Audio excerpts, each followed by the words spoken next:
Imagine if somewhere, trillions of light years away from our world, there's another version of you watching this very video right now. Not as crazy as it might sound. The multiverse theory is having its time of the day, from Marvel's movies to Spider-Verses to the recent famous hit Everything Everywhere All at Once. But it's not just some wild sci-fi concept. Physicists have been talking about this theory for decades. Let's see what they say. Do parallel worlds exist? If they do, let's hope that this is the reality where you click that subscribe button before diving into the video. Now, everything starts with the Big Bang. Before the Big Bang, the universe, with everything we know, was crammed into an unbelievably tiny, super hot, and mega-dense point. Our universe is about to burst into existence. And then, boom! The most colossal event you can imagine happens. In an instant, this tiny point expands with indescribable speed. It's the beginning of everything – time, space, and all the galaxies that surround us. Then, like an extremely hot balloon, the universe started stretching out in all directions, which sounds logical, but what's curious is that this inflationary epoch lasted for an incredibly brief time, in less than a blink of an eye. It's like the universe hit the fast-forward button and then everything eventually slowing down over time. After this speedy phase, the universe kept growing, but at a more normal pace. This rapid expansion is called inflationary cosmology. It explains some big mysteries about our world. It tells us why it looks the same in all directions, why the background radiation is evenly spread, why galaxies are where they are, and so on. The details of how this cosmic inflation works are still a bit mysterious, but scientists are on it, and the theory itself is universally accepted. But it wasn't always this way. To scientists, this idea sounded like insane sci-fi at first. However, it explains so many things that the scientists just had no choice but pay attention to it. However, its initial weirdness was just the beginning. Now, according to this theory, inflation might not be a one-time thing. It could be happening repeatedly, maybe even endlessly. Picture the universe as a never-ending cycle, with each burst of inflation creating its own bubble universe. And the most important thing is that these bubble universes might not play by the same rules. Some could be totally weird, where the laws of physics are going crazy in ways we can't even fathom.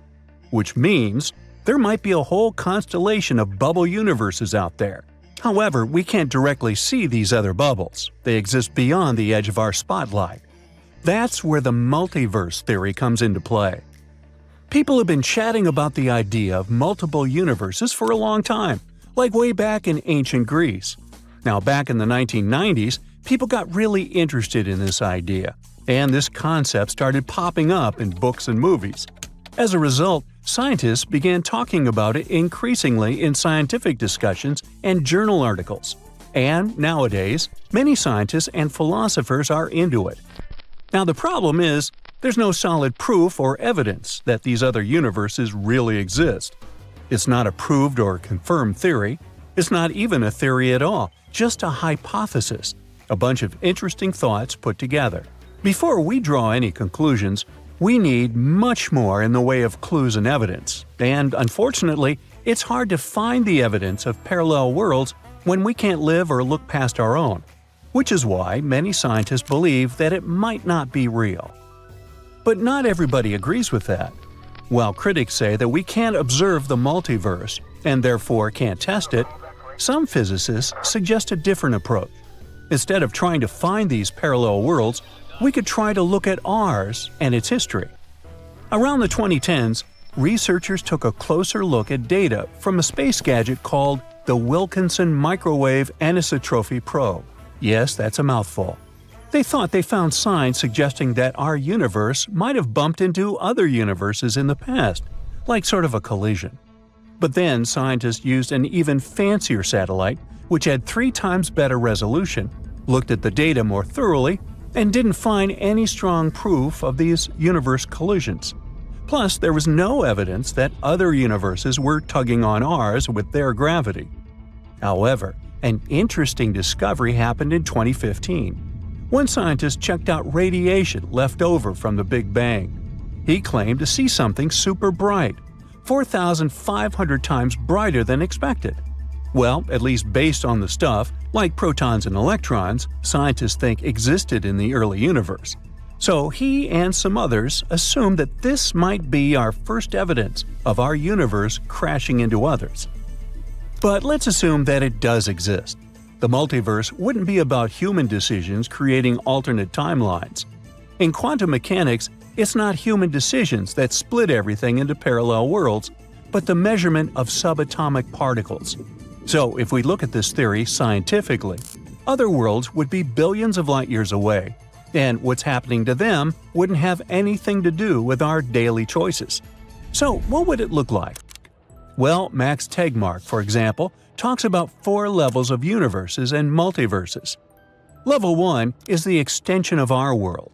Our universe is a big place, and in an infinite universe, there would be infinite chunks like ours, each with its own story. Most of these chunks might look different from ours, but because there are so many, some might look just like ours, but they'd be really, really far away. Level 2 is a universe with different physical constants. This idea says that our universe is part of a much bigger space where bubbles form. Each bubble might have its own set of rules, like different laws of physics. Level 3 is the many worlds interpretation of quantum mechanics. This one's a bit tricky. In the quantum world, things can be weird. Imagine rolling a dice. Each number that comes up might create a separate universe. So if you rolled a dice and got a 3, in another universe, it would be a 6, and so on. Yeah, my head's spinning. This idea suggests that every possible outcome in quantum events creates a whole new universe. And level 4 is the ultimate ensemble. This level gets super abstract. It says that everything, every possible universe or reality, can be described using math. I wish now I hadn't fallen asleep in algebra. Imagine all the different math equations describing every conceivable way the universe could be. This level says that every math equation that can describe a universe actually exists, and they're all real in their own way. Stephen Hawking was a proponent of the Level 3 many worlds interpretation. It was one of his last theories before he passed away. He predicted that the universe is finite and far simpler than many current theories about the Big Bang say. According to Hawking, the universe is like a giant quantum system, a sea of possibilities and probabilities. In this view, every outcome of the universe's history plays out in parallel existences, and we, as observers, play a crucial role. Our existence and what we observe, according to Hawking, actively shapes the universe we see. In simple words, the universe is a canvas and we're all painters. Sounds very cool and insane, but hey, many things in science were considered crazy before they turned out to be true.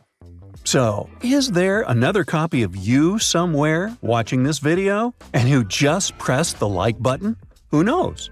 If there are infinite copies of us, scientists assume that we might be like identical twins, sharing the same origins and starting from one thing, but then developing into separate different people. And if these worlds exist, perhaps we can even visit them one day. There could be some connections between us, something that could allow for interdimensional travel. For example, wormholes. Well, whatever the truth may be, let's hope that one day we'll discover it. Until then, stay curious. During the recent years, scientists made 2 breakthrough discoveries about our universe. Thanks to new technologies, we've looked into the distant past. And we've learned something that can change our understanding of the universe forever. What are these discoveries and what do they mean to us? Let's find out. Recently, we unveiled the first color image from the James Webb Space Telescope. It's a mind-bending photo capturing thousands of ancient galaxies. This oldest documented light in the history of the universe dates back over 13 billion years. That's just 600 million years after the Big Bang. It's like getting a sneak peek into the universe's baby album. But that was just the beginning. Astronomers were expecting to see some tiny young galaxies. But what they found was a real surprise. Impossibly early, impossibly massive, and all that from just a tiny red dot. The lead author of the study, Ivo Labe, was working at the computer as usual, and suddenly he got two numbers. Age, 13 billion years. Weight, 100 billion stars. When he realized what that meant, he nearly spit out his coffee. But that red dot was just the beginning. The next day they found 5 more galaxies just like this. Turns out, these 6 massive galaxies are as old as the Milky Way itself. The entire research team was in disbelief. They were like, wait, what? These guys couldn't be that mature so early in time. Did we make a mistake? But nope.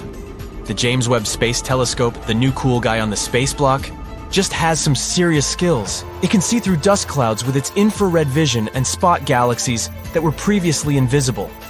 Move over Hubble. There's a new stargazer in town. But why is it shaking things up so much? Because this discovery affects our understanding of how galaxies formed. Let's try to explain. A long time ago, 13.8 billion years ago to be precise, our universe was born. It was chilling out for a while, and then it started to form the first galaxies. And these galaxies were full of gas and dust. Eventually, this gas started turning into stars. Some galaxies were more massive and had more stars, and some were lighter and had almost no stars at all. In any case, they all grew gradually. The stars in them were born slowly and smoothly. That's how our current models explain this. But these new observations from the James Webb Space Telescope show an unexpected surprise. Looks like, even in the early universe, our ancient friends had lots of stars. More than what we would ever expect. If that's the case, then these galaxies are like the overachievers of the universe. They skipped the small and gradual growth phase and went straight to being giant universe breakers. According to our current cosmological model, they shouldn't even exist. But they do, so it looks like after the Big Bang, the stars were forming much faster than we thought, which is pretty weird. This could mean that there's something missing in our understanding of the galaxy formation. As you can see, these universe breakers are really living up to their name, causing a potential total consensus among scientists. The universe was like, hey, I'm about to flip cosmology models upside down. But let's not jump to conclusions. There are many theories that could explain these mind-boggling discoveries without breaking the standard model. For example, maybe the light we're seeing isn't coming from stars at all, but from the swirling disks of doom around supermassive black holes. These colossal cosmic beasts can gobble up matter and spit out a dazzling light show. And James Webb Telescope's keen eye is picking up on these enigmatic accretion disks like never before. Or maybe these galaxies could be playing hide and seek with us. Maybe there's more to the story that we haven't seen yet. After all, the universe is vast and mysterious, and we've only just begun to scratch the surface. And whoa, we really need to slow down here. Before we even try to explain all this stuff, we need to confirm whether these ancient galaxies really are that old. Although even if they're actually just supermassive black holes, it still shows an astounding change. We'll have to wait about a year to find out. One thing's for sure, the James Webb Space Telescope has definitely taught us a valuable lesson. Expect the unexpected. And this is just the beginning of unexpected. Ivo Laba's team wasn't the only one who made such a huge breakthrough. There's also a team that claims that they've unlocked the secrets of the universe's past, and that's worth 2 Nobel Prizes. Move over James Webb Space Telescope, because this discovery came from an antenna that's smaller than a fridge and costs less than $5 million. Talk about space bargain hunting! The astronomers caught this signal that showed some surprises. It was coming from the earliest stars of our universe, back in the days when they were just beginning to twinkle. Say hi to our celestial ancestors again. Now, the signal was pretty weird. The temperatures were unusually low, and there was a pronounced wave that left astronomers scratching their heads. What could be causing all this? Well, there's a theory. Dark matter may have been at work, and if that's the case, then we can really be on the verge of a great discovery. Imagine you're looking at the night sky filled with stars, but there's something else there that you can't see.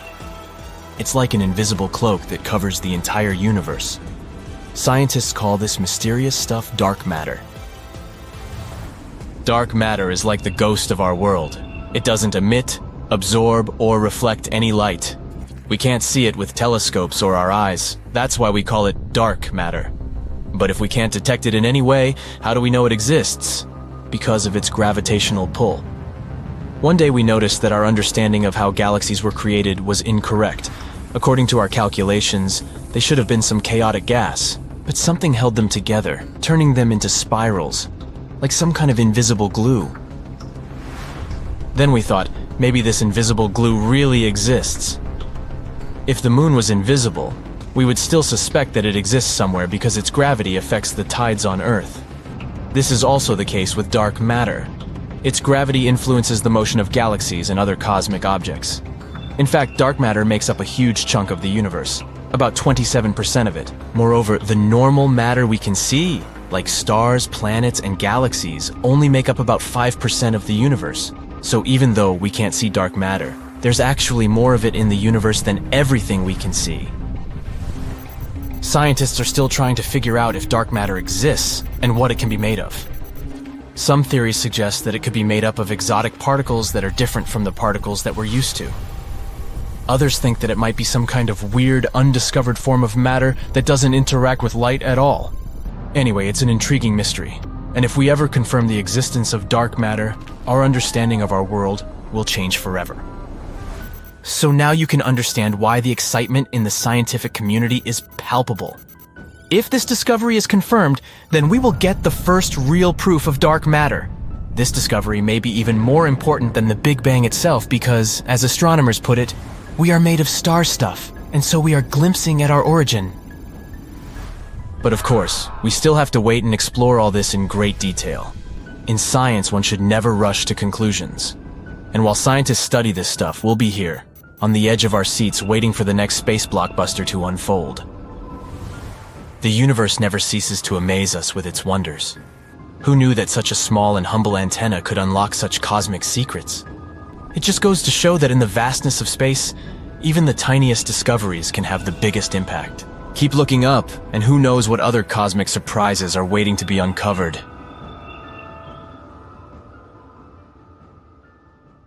Space is a dangerous place. It seems like wherever you go, something tries to get rid of you. So what if you wanted to go up there without a spacesuit? What's good is that your body probably wouldn't explode. Your skin is strong and stretchy enough to deal with all that pressure. You wouldn't freeze right away either. In space, the only way for your body to lose heat is through radiation, which happens very slowly for a relatively cool object like a human body. You would eventually get cold, but it would take a while, or your fluids would evaporate. Keep your eyes closed if possible. Okay, the air would be the first emergency problem here. Your brain wouldn't be able to get oxygen, so you'd pass out within 15 seconds, and within 3 minutes your brain would shut down forever. If someone rescued you within the first 30 seconds, you might only have some bruises on your skin from all the pressure changes. Hopefully you didn't try to hold your breath before they catapulted you out there though. In that case, the air in your lungs would cause them to rupture, which again wouldn't be a happy end. But here's a spot where no one would be able to save you, the center of the galaxy. Each galaxy has a supermassive black hole at its center, and these are even worse than you might expect. They eat up a bunch of matter and release an enormous amount of energy. The largest of these gobblers and the hungriest among them are something we call quasars. Well, to be precise with the relations here, quasars actually contain supermassive black holes that eat everything in their way. And these quasars are some of the most energetic space objects that we know about. When something falls into a quasar, it gets really hot and shoots outward at very high speeds because of the strong radiation force. Quasars can deceive you if you try to observe them through a telescope because you might think you're looking at stars. Astronomers also named them quasi-stellar radio sources because the signals were coming from one place, similar to how it goes with a star. But quasars, of course, have a stronger light. They can shine much brighter than a galaxy with billions of stars. But this same radiation that makes them so bright is not such good news for the galaxies where they're located, because these guests are not very polite and they're slowly ripping them apart. Okay, maybe not that slowly. As a black hole eats matter, hot gases circles around it and produces very intense radiation, which then creates a quasar. Scientists use the famous Hubble Space Telescope to study 13 insanely powerful quasar outflows of radiation. This energy can travel at speeds over 40 million miles per hour and reach temperatures of billions of degrees. One particular outflow of radiation they studied got faster and went from nearly 43 million miles per hour to about 46 million miles per hour in only 3 years. The energy these outflows carry is several hundreds of times stronger than all the light our entire Milky Way galaxy emits. And all this hot gas is moving so fast that it can really cause a lot of damage to the host galaxy. It rushes through the galaxy like a massive tsunami, faster than anything we've previously discovered in space. At the same time, it's pushing apart all the potential material that could get together and form new stars. In just 1 year, this quasar wave can push away as much matter as hundreds of suns and create spectacular fireworks. I mean, the light show would be cool, but that seems like an awful lot of wasted material. These things we're discovering can really help us answer the question that's been bothering us for such a long time. Why do big galaxies stop growing after they reach a certain mass? No wonder when the quasars don't even allow new stars to be born. How rude! I mean, a black hole itself can't destroy the whole galaxy. When a star gets too close, a black hole will tear it apart with its strong gravity. This creates a lot of energy and a bright flare too. And even though we can't really see a black hole itself, scientists can at least study these flares. They can measure their energy more accurately than ever before because they look at how the surrounding dust absorbs and re-emits the light from the flares. It's actually similar to how echoes work. Scientists have also used NASA's Chandra X-ray Observatory to study more than 100 galaxies and realized these black holes are consuming thousands of stars so they could gain more weight. There are different types of black holes. We call smaller ones stellar mass black holes. They're about 5 to 30 times the mass of our Sun. On the other end of the scale, there are supermassive black holes that nest in the centers of large galaxies and weigh millions, or even billions of times the mass of the Sun. And recent research tells us there are intermediate mass black holes, which lie in between the two extremes. And it seems these intermediate black holes could be small black holes that had been eating lots of stars, becoming bigger. The special buffet a black hole just can't resist is when there's a dense cluster of stars in the center of a galaxy. Yum! So yeah, black holes are mean fellas, but there's still no way they could eat a whole galaxy. A black hole's gravity is just not strong enough, unless there's a quasar around, making its force stronger. Don't worry though, quasars are usually billions of light years away from us. That means we see them as they were billions of years ago, because light takes time to travel. And light years represent the amount of time necessary for that. It's great that we can study quasars, not because they're pretty cool, terrifying, but still cool, but because with their help, we can learn more about how our own galaxy formed and developed. Quasars are part of a larger group of objects called active galactic nuclei. This family tree also includes Seyfert galaxies and blazars. These are not as awesome as their cousins, but okay, we'll give them a short introduction. Seyfert galaxies may look normal in regular images, but they emit a lot of infrared radiation, radio energy, and X-rays. Basically, they're similar to quasars but release less energy, and they have supermassive black holes at their centers too. Copycat. Blazar and quasar sound pretty similar, huh? Still, they're a bit different. The story of a blazar starts in a familiar way. At the center of a galaxy, there's a giant black hole surrounded by a disk of dust, gas, and debris that spins really fast. As the material in the disk falls towards the black hole, its gravitational energy can end up being converted to light. This makes the center of these galaxies very bright, and we call them active galactic nuclei. Some of these active galactic nuclei are not fine with just shining bright, so they shoot out jets of material that nearly reach the speed of light. This is a quasar. But when a galaxy happens to turn so that the jets point towards our home planet, it's what we call a blazar. And yes, it's like Earth is staring down the barrel of a cannon. Quasars and blazars emit jets of particles pointing towards us or in our direction. Scientists believe Seyfert galaxies are different because they emit jets pointing away from us, which is why it's harder to detect them. These jets from blazars can release particles with lots of energy that we call neutrinos. A couple of years ago, scientists discovered a single neutrino that traveled from a supermassive black hole in a blazar located about 4 billion light-years away. This was so exciting because we've captured neutrinos from only 3 cosmic sources so far: our Sun, a supernova, which was a powerful explosion that happened in a nearby galaxy in 1987, and now from the blazar.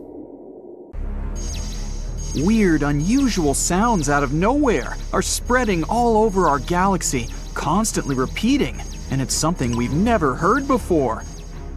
Scientists discovered it in 2020, and it was nothing like any of the other energy signatures they ever studied.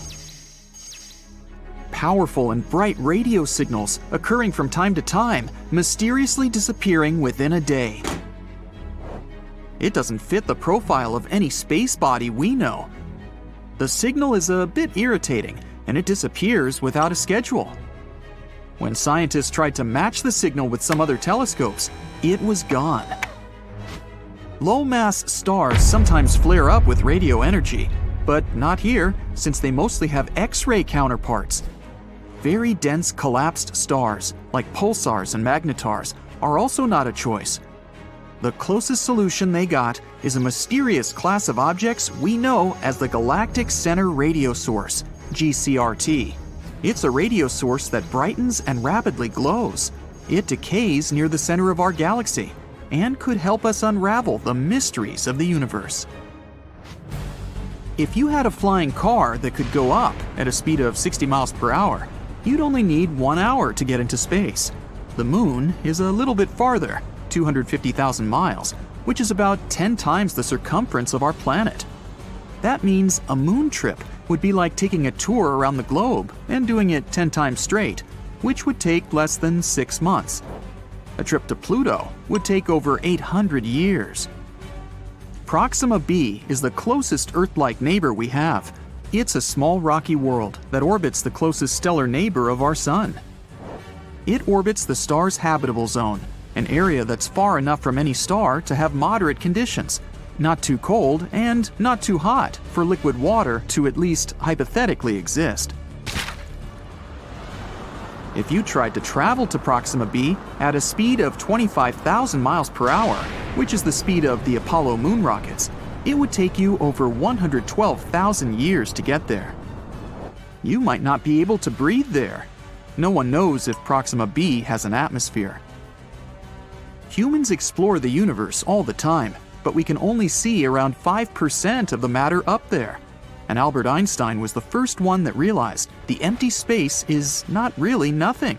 The rest we can't see is actually made up of invisible matter, also known as dark matter. It's about 27%, combined with something called dark energy, which is 68%.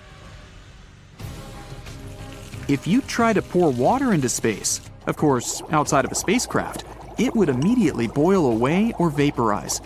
That's because there's no air or air pressure in space. As air pressure lowers, the temperature you'd usually need to boil water at also gets lower. Keeping that in mind, water boils way faster on a mountaintop than, for example, at sea level. There's no air pressure in space, so water could boil at a very low temperature. Scientists believe that there are at least a couple of billion galaxies out there. We don't know the real number, and probably never will, but they tried to calculate it by counting how many galaxies we can see in a pretty small and restricted area of the sky. It may seem as if the universe was filled with stars and a couple of planets here and there, but our home galaxy has at least 100 billion planets. If you fill a balloon with helium and release it, you'll notice it floats very high. It'll go up into the atmosphere, but it won't go into outer space. The higher you go, the thinner the air in our atmosphere gets. Your balloon will rise up until the point where the atmosphere surrounding it has the same weight as the helium inside it. That will happen at approximately a height of 20 miles above the surface. So this is as far as a helium balloon can rise. We don't really know how big the universe is. We can't see its edges, nor do we know if it even has an edge. We use technology to see out to a distance of around 14 billion light-years from our planet. This means we can see around 28 billion light-years in diameter across, starting with the outermost layer of our atmosphere that ends at around 600 miles above our planet's surface. Although the size of the universe is constantly changing and gets bigger through time. Mercury is closest to the Sun, so most people think it's the hottest planet too. Still, Venus is the hottest planet. It's the second planet away from our central star, around 30 million miles farther from the Sun compared to Mercury. Mercury doesn't have an atmosphere, which is like some sort of a warming blanket that helps maintain the heat coming from the Sun. Venus has an unexpectedly thick atmosphere, around 100 times thicker than the one we have. Its atmosphere doesn't let the heat out, it just keeps it, and constantly makes Venus hotter and hotter. Also, it mostly consists of carbon dioxide that freely lets solar energy in. But it's less transparent to lose long wavelength radiations that the warm heated surface emits. The average temperature there is around 875 degrees Fahrenheit, which is hot enough to melt tin. The maximum temperature on its neighbor, Mercury, is 800 degrees Fahrenheit. In maybe 2 or more billion years, it will be way too hot for life to exist on our precious planet. As the hundreds of millions of years go by, our sun will keep getting hotter and brighter. Eventually, temperatures will be so high, our beautiful oceans will be wiped away. Since they produce 70% of the oxygen we need to survive, there'll be no life without them. All of this means that our planet will simply become a vast desert, something like Mars is today. Pluto, a very distant used-to-be planet, now dwarf planet, is actually smaller in diameter than the entire US. The biggest distance there, from Maine to Northern California, is approximately 2,900 miles, while Pluto is only 1,473 miles across. Pluto is very far, but the edge of our solar system is 1,000 times farther away than this dwarf planet. But astronomers found many space objects orbiting our sun way farther than Pluto, such as Kuiper Belt objects and trans-Neptunian objects. There's also an Oort comet cloud that goes half a light year from Pluto, also 1,000 times farther. A neutron star is really heavy. Just a teaspoon filled with it would weigh 6 billion tons. Neutron stars are something that remain from huge stars that have run out of fuel. The fading star explodes, and its core falls apart, but due to gravity, it forms an extremely dense neutron star. These stars typically have a mass of up to 3 suns, but the radius there is around 6 miles, because this is one of the densest things in our universe, at least that we know about. The universe has a color, and it averages to be some kind of beige, or as they call it, cosmic latte. It also has its own smell that reminds you of seared steak or hot metal. At least, that's something astronauts floating in space have said.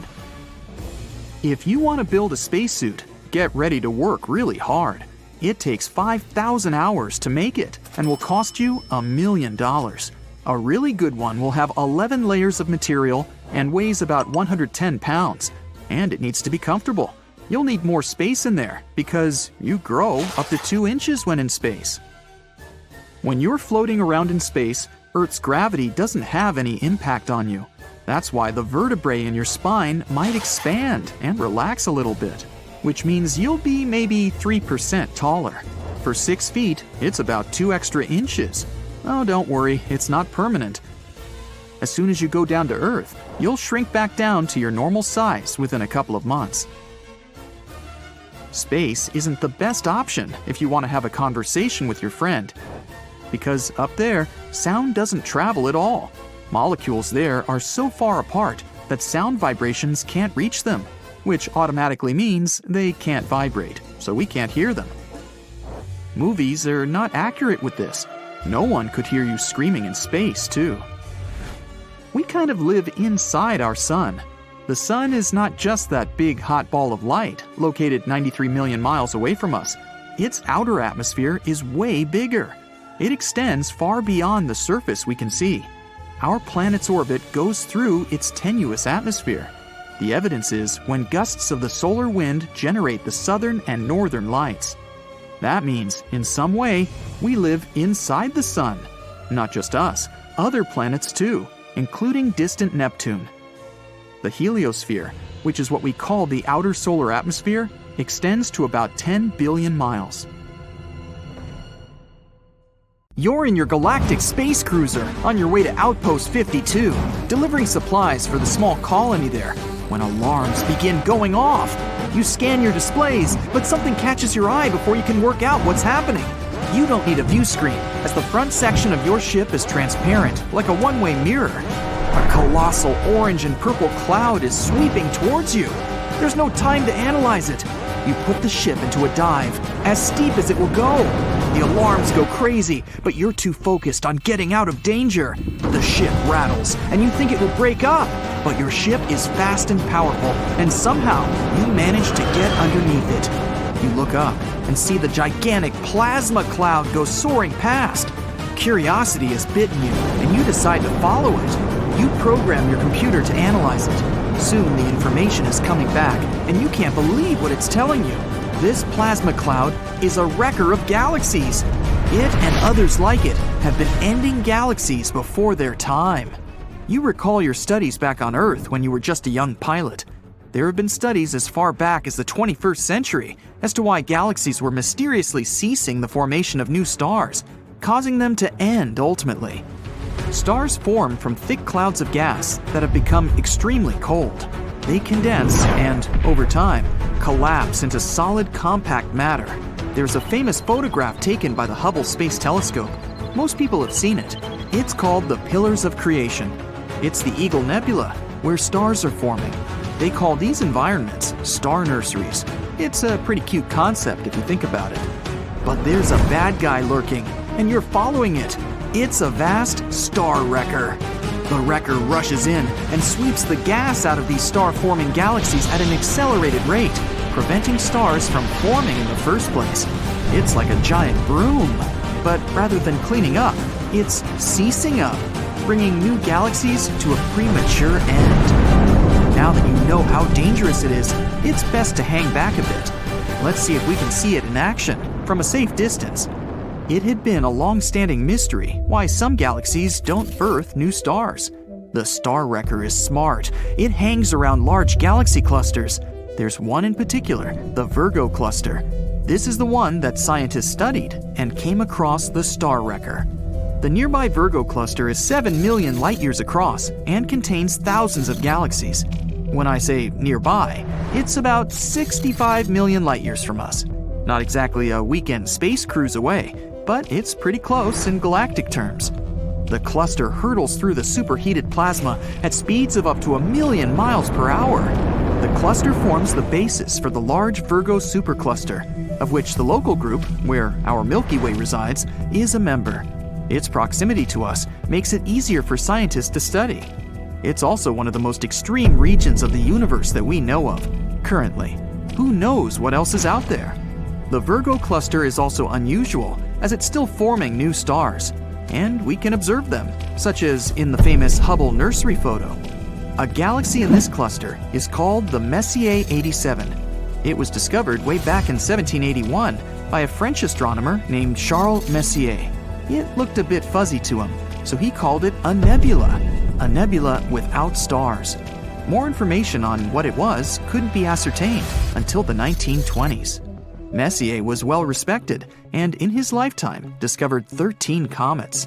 He was born in rural France, the 10th of 12 children. When he was 14, he witnessed a tremendous six-tailed comet in 1744. It was astonishing and was visible to the naked eye for several months. Its effects were dramatic and unusual. It was so bright that it's been recorded as the 6th brightest in history. 4 years later, young Charles saw a solar eclipse from his hometown on the 25th of July, 1748. He knew then that he wanted to explore the world of astronomy. It was meant to be. A lunar crater and an asteroid have been named after him. Nothing is mighty, however, like the Messier 87. or M87. It's a supergiant elliptical galaxy with trillions of stars. It's the second brightest galaxy within the northern Virgo Cluster, making it popular amongst astronomers and amateur enthusiasts. Elliptical galaxies are older, low-mass stars with minimal star formation activity. Large numbers of globular clusters surround them. They make up roughly 10 to 15% of the Virgo supercluster. M87 has a supermassive black hole at its core. The black hole was photographed using data collected in 2017 by the Event Horizon Telescope, EHT. It was announced excitedly to the world in 2019. In March 2021, the EHT collaboration revealed a polarized-based image of the black hole for the first time. It was a pretty exciting event. It was the first time that a black hole had been captured. It happened all thanks to the Event Horizon Telescope, which is many radio observatories or radio telescope facilities around the world, all working together to produce a highly sensitive and high-resolution telescope. Another array of telescopes in Chile is called the Atacama Large Millimeter Submillimeter Array, ALMA. They captured high-resolution images of the 51 significant galaxies in the Virgo Cluster. That's part of how we know what we know. M87 and other galaxies don't appear to be doing a lot to the naked eye. In fact, in a typical human lifetime, they barely move at all. Yet they are made up of gas, dust, and other objects that move through space at high speeds. They move when affected by the gravity of other galaxies, or dark matter, a mysterious entity that is 5 times more common than ordinary matter. Many galaxies, including our own, are believed to have a halo of dark matter surrounding them. The dark matter can pull more significantly on the smaller galaxies outside the clusters. As the galaxy gets dragged around through space, the star wrecker may come across. Giant clouds of intergalactic plasma, a form of electric gas, can behave like an atmosphere and drain the gas inside the galaxy. It sweeps out the gas inside the galaxy, stripping it of what it needs to make stars. It's hard to grasp the scale of this sort of activity, but that's what scientists now believe has been occurring to some galaxies or the nebulae without stars, as Charles Messier saw it. Now, let's park our space cruiser here and watch this thing in action. What we've been calling star wrecking is known as gas stripping. It's one of the most spectacular and violent external events in space. A scientist from the National Research Council of Canada said that galaxies are moving so fast through hot plasma in the cluster that a vast quantity of cold molecular gas is stripped from the galaxy. It's as though the gas is being swept away by a giant cosmic industrial blower. It's not the sort of clean-out we want to happen in our galaxy. You observe it in action. You're impressed, but equally respectful of its great power. The gas stripping, also known as ram pressure stripping, travels through many galaxies and removes a star-forming gas. The process is very efficient. The gas is behaving differently from the clouds in our galaxy. They aren't forming as many stars as they are in ours. A 21st century study found that the same process happens in smaller groups of only a few galaxies, with much less dark matter. The study looked at a staggering 10,567 satellite galaxies. These are galaxies that exist beyond the enormous galaxy clusters. Most galaxies in the universe exist in between 2 and 100 galaxies. They were able to study such a large number by using stacking. It makes it possible to learn about a collection of faint objects by combining all the information from the objects and making an average characteristic. They ultimately determined that gas stripping, or star wrecking, is potentially the main way that galaxies, predominantly star formation, are shut down by their surroundings. Pretty unfortunate to have such a nasty neighbor. So, now that your curiosity has been satisfied, it's best to leave this plasma cloud and get on with your journey to Outpost 52. You're going to be late now and could be in a whole lot of trouble. While the cruiser turns around, we'll head back to Earth. And back in time, back to 1744, to that night in rural France, where a teenager stood outside, marveling at the night sky and the spectacular vista of the six-tailed comet. And from that moment, was inspired to begin a lifelong quest based on a single question. Perhaps the ultimate of all. What's out there?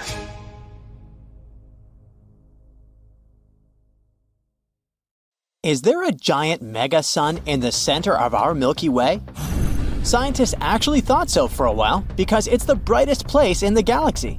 It has millions of stars packed into a small area. This area is called the Gigantic Bulge. The Gigantic Bulge has millions more stars per light year than any other part of the galaxy. It can be 10 million times denser than our part of the neighborhood. In some cases, stars in this region are only 5 light days apart. That's like if there was another star in our solar system a bit further away than Pluto on a space scale. But why is this place so dense? When galaxies form, a lot of gas and dust come together under the force of gravity. This material gathers up and eventually forms stars. Gravity and angular momentum balance out, and it starts looking like a flat disk with a pretty bright, bulging, dense core. The stars live their comfy lives, and once they get to the finishing line, they collapse under their own huge weight. Then, the black hole forms. Black holes love to eat everything around them, and the more they eat, the bigger they get. And what place is more perfect for a fine dinner than the galaxy's center, where all the space stuff is packed together? So it starts eating surrounding gas and dust, forming an accretion disk. As this material spirals into the black hole, it heats up and emits a lot of energy, which makes the center of the galaxy even brighter. That's why you can find both supermassive black holes and galactic bulges in the centers of all galaxies. The galactic bulge at the center of the Milky Way looks a bit like an ellipse. That's a classical bulge. Stars aren't like our sun. They move randomly in all possible directions and planes. Plus, they all move at different speeds. So gravity is going crazy there, and this makes the bulge look more like a sphere, or an ellipse. Since they were the first ones to form, they have some of the most ancient stars in our galaxy. But there are also some places of star formations and lots of younger, massive stars that are less than 100 million years old. As we move farther away from the center, things get a bit calmer. Stars start rotating uniformly and become stable. Right now, Earth is in one of the Milky Way's spiral arms called the Orion Arm, pretty far away from the galactic bulge. In our part of the neighborhood, stars are usually about 4 or 5 light years apart. This means that most of a galaxy is actually just black, empty space.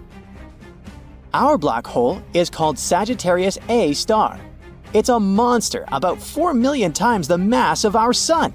It's also about 32 million miles in size, almost like the distance between Mercury and the Sun. But don't worry, it's not attracting the Milky Way inside it, and it's not going to eat us. These black holes are actually super small compared to the entire galaxy, so they can only eat whatever's around. Right now, many stars orbit Sagittarius A star, and even though it emits a huge amount of energy, we can't see its light from Earth without a lot of scientific effort. But why don't we see the center itself?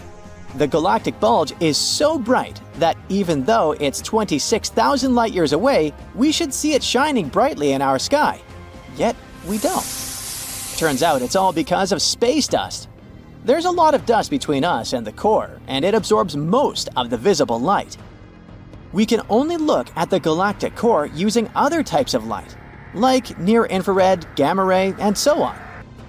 NASA has images of the core in different types of light, and it shows how scarily bright the center is without the dust blocking our view. But not all bright regions are blocked by gas and dust. For example, when we look at dense clusters like the Messier 13, the stars are so close together that they look just like a white spot. Most of our telescopes can't separate them from each other. The satellite galaxy M32, our neighbor near the Andromeda galaxy, has about 84 stars per light year. It's so dense that stars can't be resolved even by the Hubble Space Telescope. To get the idea, our solar system is 2 light years long. We'd see about 168 stars outside our window if we were there. Our closest star is Alpha Centauri. It's about 4 light years away from the Sun. If it was just a couple of light days away, it would shine much brighter than the full moon. So if we somehow managed to survive in crazily dense star regions, the sky would be white all day long. but it's unlikely that we'd make it. As we get closer to the center of the Milky Way, the chances of finding life get super slim. The gravity of stars is going wild with chaotic movements, so there are barely any planets around. On those miracle planets, the radiation from cosmic rays is skyrocketing. Supernova blasts and star collisions nearby become an everyday occasion, and all the gas around makes it basically impossible to breathe or even see properly. At the same time, as we move further away, there are fewer stars around. Elements that are super useful for life, like carbon, oxygen, and iron, are produced by stars, so they also drop. Too much radiation is awful, but too low radiation means that there's not enough energy to support chemical reactions, like photosynthesis. Which is why, if there is extraterrestrial life, it would most likely be somewhere in the middle of different galaxies. But some galaxies get their brightness from a so-called active galactic nucleus. These are extremely energetic regions at the center of some galaxies. They shine much brighter than any stars imaginable, although it mostly shines only in certain parts of the electromagnetic spectrum. The brightness comes not from the stars, but from the accretion disk around their supermassive black holes. As the material slowly falls into a black hole, it gathers around it and creates this flat, spinning disk of gas, dust, and other stuff. Since the gravity and friction there are insane, this disk heats up and starts emitting enormous amounts of energy. Also, this disk spins incredibly fast, almost at the speed of light. Because of that, collisions there happen all the time, and they're unimaginably powerful. They release even bigger amounts of energy. Most galaxies don't have an AGN. Those that do, like the galaxy M87 in the Virgo constellation, are called active galaxies. There are also different types of AGNs: the Seyfert galaxies, radio galaxies, and finally, the winners of our space brightness competition, quasars. Imagine things so bright that they can outshine the entire galaxy they belong to. Quasars are a specific type of active galactic nucleus, the most extreme and luminous form. They belong to the supermassive black holes, the biggest ones in our universe. Quasars are like a combination of several things. First, they're the brightest accretion disks in our world, because of their behemoth black holes eating everything around. But they have some cool features. For example, they have powerful jets of particles that shoot out from the poles of the black hole at nearly the speed of light. These jets add up to the brightness of the quasar, although they can only be seen in radio wavelengths. The energy they emit is so intense that they can be seen billions of light years away. However, the nearest quasar to us is 600 million light years away, so we can't see them with backyard telescopes. So, when we look at a galaxy through a telescope, we usually see only the brighter core, not the outer parts. Unfortunately, our eyes just aren't made to see things like the active galactic nucleus. So, these stars are the brightest things we can see. But what a beautiful sight it is. Do me a favor, will ya? Try to imagine the first time you went camping. Maybe you went with your parents. Maybe it happened on a class field trip with your schoolmates. Regardless, try to picture, or remember, what it felt like as the day was coming to an end. The sun has set, but there's still some light outside. Let's say you were lying down, trying to rest for a bit. What's the first thing you remember seeing when looking up? If you're anything like me, it was probably the overwhelming number of stars twinkling right before you. These stars, most of which you can see without any fancy devices, are part of the Milky Way. Believe it or not, our amazing galaxy is almost as old as the universe itself. Age aside, it's also a pretty nice place to be. The Milky Way is like a cosmic nursery where new stars are born. And let me tell you, it's home to some of the most fascinating places, at least from what we can see in pictures. Take the Mystic Mountain, an area in the Carina Nebula. Here, things are always splashing and full of energy. That's because of gas columns collapsing and creating crazy opposing jets that are thrown around like acrobats in a circus. It's like a signature move for stars being born, you know? And if you take a look at this awesome picture, you'll see the elements putting on a colorful show. Blue represents oxygen, green is for hydrogen and nitrogen, and red is the sizzling sulfur. Ready for our next stop on our ride through the Milky Way?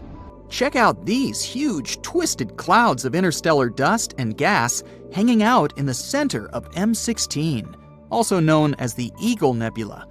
We've got ourselves the super cool Pillars of Creation, which are like towering columns where brand new stars like to hide and chill. Now, I know this ain't the first time the Hubble telescopes captured this epic sight, but trust me, this is the most mind-blowingly detailed image yet. The pillars are getting showered with crazy hot ultraviolet light from a bunch of young stars hanging just outside the frame. These stellar superstars are actually causing the towers of dust and gas to gradually get worn away by their gusty winds. Brace yourself for the numbers, too.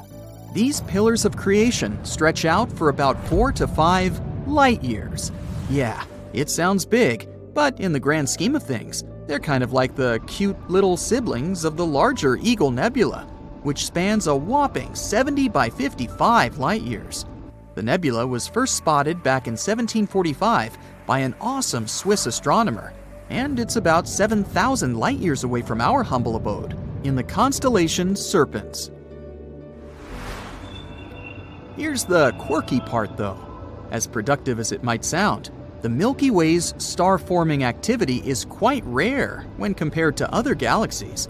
Astronomers have noticed that the pace at which stars are being born is actually dropping, and they're itching to figure out why. But before we can dive into this weird phenomenon, let's look at how stars come into existence in the first place. It's hard for us to know for sure from down here. What we can gather about a star's life cycle comes from looking at those within our local Milky Way. Stars are formed in colder clouds of gas and dust called nebulae. These areas are pretty common throughout most galaxies. These nebulae have low temperatures that are crucial for hydrogen gas to stick together. As the clump gathers more gas, it causes movement, which itself creates energy. When more gas collides with the already formed clump, all that energy transforms into heat. This keeps going until the temperature grows considerably, sparking the birth of a star. The most secure time of a star's life is also known as its main sequence. I'll spare you the chemistry lesson, but during this time, the star produces both heat and radiation. It's because of the radiation that there's pressure around a star, and it's also the reason for most of the light found in a certain galaxy. Now let's talk star sizes. The bigger the star, the faster it consumes its fuel. These massive stars shine the brightest, emitting high-energy UV light. On the other hand, lower-mass brighties live longer, despite not being as shiny as their larger siblings. There's a variety of star sizes in most galaxies we're able to see from down here. Some stars are 0.1% the size of the Sun, while others have 10 times its mass. Once a star finishes up its fuel, it welcomes its grand finale and transforms into a faded star. Stars about the same size as the Sun or smaller can no longer produce radiation at this stage. Gravity takes over, causing their matter to settle into a white dwarf. For bigger stars, the timeline changes a bit. They too collapse, but there's a lot more stuff burning, and it's also hotter in there. This collapse creates a stronger core. When all of the star's insides are done for, the outer layers collapse in a jiffy. It bounces off the core at nearly the speed of light. It's an impressive, explosive event called a supernova. The blown-out material becomes the basis for future stars. It also leaves behind a black hole. Now that we know a bit about a star's life, let's try to look at each generation, if you'd like. Stars don't just pop up constantly at the same rate. Currently, the universe is manufacturing only about 1/9 the number of stars compared to its star-forming glory days, which happened roughly 10 billion years ago. One study gave us a peek on the history of star forming. In writing it, 2 scientists teamed up to gather a ton of data about galaxies. They sorted these galaxies based on how far away they were. By doing this, they could track how the brightness of galaxies has changed over the universe's lifetime. Since stars give off most of a galaxy's light, they could use that brightness to figure out how many stars were forming, using some fancy math. Their findings confirmed that star formation was pretty wimpy when the universe was young. But as gas started to gather in galaxies, boom! Star formation skyrocketed until about 10 to 11 billion years ago, when it hit its peak. After that, star formation took a nosedive. In today's observable universe, it's dropped a lot. That means around 50% of the stars we see today were born in the first 5 billion years post-Big Bang. A mere quarter formed in the last 6 billion years. So what's causing this cosmic shift? Well, scientists think it's all about that cold gas that stars need when they're born. When galaxies form, the gas gets concentrated inside, leading to a star formation extravaganza. But then, the gas is used up quickly as stars doze off. When supernovae come into play, they blast away that much-needed gas for future star making. Not to mention, it also changes the chemistry of that gas. This crucial piece of information could be a starting point for the star-making decline we see today. Scientists are still not sure why this gas becomes useless. Galaxies are also pretty complex to begin with. There are all sorts of forces involved in maintaining their balance. For instance, when a supernova goes boom, the shock waves can sometimes cause turbulence and clumping of the gas, sparking the birth of new stars. But if the supernova is too wild, it can blast that same gas right out of the galaxy. With no gas left in the area, there's little to no chance a new star could form. Now, what does the future hold? Some scientists can't help but wonder what might happen if no new stars pop up. The universe might be simply filled with black holes and fading stars. Solar systems would become inhospitable as their stars lose power, and those ravenous black holes might munch on whatever material is left. As gloomy as it seems, you do have to admit it's a mind-boggling concept. Luckily, we don't have to worry about it happening anytime soon. The universe is a whopping 13.7 billion years old, but the dark era isn't expected to kick in until somewhere way further in the future. But hey, this is just one possible outcome of the decline in star formation. Who knows what other wacky possibilities the universe holds? Oh, fasten your seatbelts. We're setting course for the most bizarre places in our universe, and you'll see the most mysterious phenomena few people have ever seen before. Recently, astronomers have discovered that the supermassive black hole at the center of our home Milky Way galaxy might be leaking. Why is it a significant change? Because it might mean that this black hole, called Sagittarius A star, whose mass is 4.1 million times the mass of our Sun, isn't a sleeping giant as previously thought. It might still be active. And the leakage, recorded by scientists, may be the hole hiccuping while swallowing clouds of gas. Hey, I've been known to do that from time to time. During the research, the team of astronomers used the Hubble Space Telescope. It helped them spot a jet that looked like a blowtorch. It was pushing into clouds of hydrogen at the center of our galaxy. The jet seemed to spew gas like a hose directed into a pile of sand. This often occurs around other active black holes surrounded by the material drawn to them by their immense gravitational pull. Some of this material gets pulled into the black hole, but a small part of it gets swept outward by powerful magnetic fields. The research suggests that when a giant gas cloud gets too close to our supermassive black hole, it gets swallowed, and then the hole belches small jets of matter. Fermi bubbles might be the result of the belches that occurred around 2 to 4 million years ago. But recently, scientists have found another giant glowing bubble of hot gas. It aligned with the jet stretching for 35 light-years or more from the supermassive black hole. Astronomers suspect that the jet could have plowed into this bubble of gas and inflated it. Now, let's visit some other breathtaking places in our universe. But be careful, some of them are extremely dangerous. Like this rotating neutron star called the Black Widow pulsar. Just like its spider namesake, it's munching on its partner, a lightweight brown dwarf star. The more material this pulsar consumes, the more slowly it spins. The energy the neutron star is losing in the process causes the companion star to dwindle.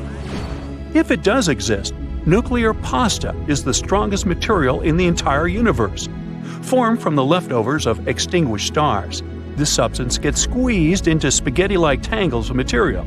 It can break, but only if you apply 10 billion times the pressure needed to shatter steel. How about visiting a planet where it rains glass? Nah, I'd rather not. You see, this bright blue exoplanet looks peaceful and slightly familiar. Don't you think it slightly resembles Earth? But this pretty appearance hides the planet's terrifying nature. The winds blow at 5,400 miles per hour on its surface. That's 7 times the speed of sound. But that's not the worst. It rains glass sideways in this scorching hot alien world. Solar tsunamis are a solar phenomenon dubbed Terminator events. These tsunamis take place at the sun's equator. Disastrous magnetic field collisions seem to cause ginormous twin tsunamis of plasma. These tsunamis tear across the star's surface, moving at a speed of 1,000 feet per second. They can last for weeks at a time and happen every decade or so. Now look at this space body. Its nickname is Electric Hyperion. This Saturn's moon is one of the most bizarre-looking moons in the solar system, but its appearance isn't the strangest thing about it. This pumice stone-like rock, pockmarked with countless craters, is also charged with static electricity, and it's flowing out into space. Look at this, a rogue planet with auroras. Lost in space and drifting through galaxies, rogue planets were once flung away from their parent stars. But one of them, 200 light-years away from Earth, is different from the rest. It's a planet-sized object with a magnetic field 200 times stronger than that of Jupiter. This field is so powerful that it generates flashing auroras in the planet's atmosphere. Be sure to stay away from black holes. Do I really need to warn you? Yep, they're some of the most perilous objects in the universe. But how about mini black holes? Unlike their massive siblings, hypothetical mini black holes could be really tiny, not bigger than an atom. Even so, just one minuscule thing would have the mass of 1,000 sedans. One theory claims that tons of micro black holes could have been created right after the Big Bang and the beginning of the universe. Some scientists even go as far as to say that a couple of mini black holes pass through our planet every day. Ooh, I'll bet you like our next stop, a burning ice planet. Faraway Neptune-sized exoplanet Gliese 436b is a paradox. It's made of scorching hot ice. The planet completes one full orbit around the red dwarf Gliese 436 in just 2 days. It means it's traveling remarkably close to its parent star. That might be the reason the planet's temperatures rarely drop below 800 degrees Fahrenheit. But the strangest thing? The planet hosts huge volumes of water ice known as Ice X, which remains solid despite blistering temperatures. Now, if you love jewelry, this next world is for you, a diamond planet. About 4,000 light-years away from Earth, there's a planet that seems to be one enormous diamond. The planet is denser than any other discovered so far and consists mostly of carbon. It's so dense that astronomers think this carbon might be crystalline. This in turn might mean that at least some part of the planet is diamond. Moons orbiting other moons might exist, or they might not. Astronomers haven't agreed on this one yet. Planets orbit stars, and moons orbit planets. But then, why can't there be moons, also known as submoons, moonettes, and moons? It actually sounds like one of those flowery Hawaiian dresses, moo-moos. But alas, no. Researchers claim that moons could exist, but the host moon has to be massive enough, the moon small enough, and there must be a wide gulf between these moons and the host planet. Now, I'll take you to the living fossil galaxy. DG-SAT-1 is as big as the Milky Way, but it's nearly invisible because its stars are spread out incredibly thinly. But what makes the galaxy unique is that it's sitting all alone, unlike other galaxies of this kind. Those are usually found in clusters. It can mean that DG-SAT-1 was formed in a different era, probably a mere 1 billion years after the Big Bang. If it's true, this galaxy is a real living fossil. Now, you won't be able to see the next space phenomenon, all because people can't see infrared light. And the phenomenon I'm talking about is an infrared stream from space. Ooh. Neutron stars are ultra-dense collapsed cores of giant stars. They usually emit X-rays or radio waves. But in 2018, astronomers discovered a weird stream of infrared light. It seemed to be coming from a neutron star 800 light-years away from our planet. This signal was probably generated by a disk of dust surrounding the star, but this theory hasn't been proven yet. Behind the orbit of Neptune lies the mysterious Kuiper Belt, filled with massive icy objects. The most curious thing about this space formation, though, is that scientists fail to explain the pattern of its movement. The only explanation they have is that Neptune might be hiding from our sight a ginormous planet. This hypothetical planet has already got the name Planet 9, and all we have to do is wait until its existence is confirmed, or not. Let's visit our star, but we need to be careful not to come too close, because the Sun's atmosphere is hotter than the surface of the star. While on the surface, the temperature reaches 10,000 degrees Fahrenheit, the upper atmosphere heats up to millions of degrees. Scientists suspect that explosive bursts of heat from the Sun may have something to do with this unique phenomenon. Now, this space object is also worth visiting.